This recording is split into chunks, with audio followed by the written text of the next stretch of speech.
Leviticus chapter 6.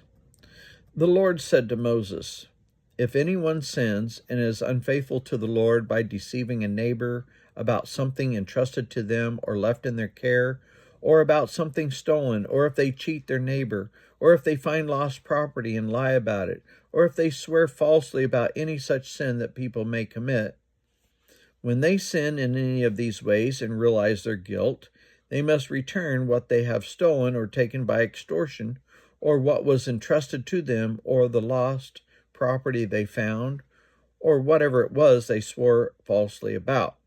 They must make restitution in full, add a fifth of the value to it, and give it to the owner on the day they present their guilt offering. And as a penalty, they must bring to the priest, that is, to the Lord, their guilt offering, a ram from the flock, one without defect and of the proper value. In this way, the priest will make atonement for them before the Lord, and they will be forgiven for any of the things they did that made them guilty. The Lord said to Moses, "Give Aaron and his sons this command. These are the regulations for the burnt offering. The burnt offering is to remain on the altar hearth throughout the night until morning, and the fire must be kept burning on the altar. The priest shall then put on his linen clothes, with linen undergarments next to his body, and shall remove the ashes of the burnt offering that the fire has consumed on the altar, and place them beside the altar. Then he is to take off these clothes and put on others, and carry the ashes outside the camp to a place that is ceremonially clean. The fire on the altar must be kept burning, must not go out. Every morning the priest is to add firewood and arrange the burnt offering on the fire and burn the fat of the fellowship offerings on it. The fire must be kept burning on the altar continuously. It must not go out. These are the regulations for the grain offering. Aaron's sons are to bring it before the Lord in front of the altar. The priest is to take a handful of the finest flour and some olive oil together with all the incense of the grain offering, and burn the memorial portion on the altar as an aroma pleasing to the Lord. Aaron and his sons shall eat the rest of it, but it is to be eaten without yeast in the sanctuary area.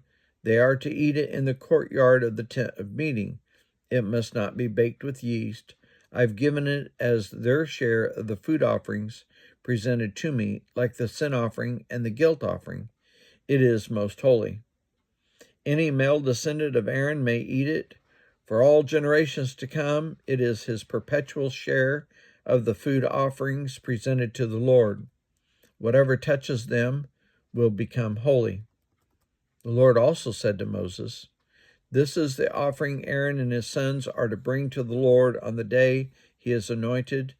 A tenth of an ephah of the finest flour is a regular grain offering, half of it in the morning and half in the evening. It must be prepared with oil on a griddle. Bring it well mixed and present the grain offering broken in pieces as an aroma pleasing to the Lord. The son who is to succeed him as anointed priest shall prepare it. It is the Lord's perpetual share and is to be burned completely. Every grain offering of a priest shall be burned completely. It must not be eaten." The Lord said to Moses, "Say to Aaron and his sons, these are the regulations for the sin offering. The sin offering is to be slaughtered before the Lord in the place the burnt offering is slaughtered. It is most holy. The priest who offers it shall eat it. It is to be eaten in the sanctuary area, in the courtyard of the tent of meeting. Whatever touches any of the flesh will become holy, and if any of the blood is splattered on a garment, you must wash it in the sanctuary area.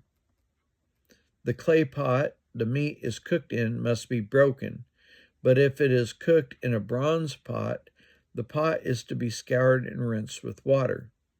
Any male in a priest family may eat it. It is most holy. But any sin offering whose blood is brought into the tent of meeting to make atonement in the holy place must not be eaten. It must be burned up."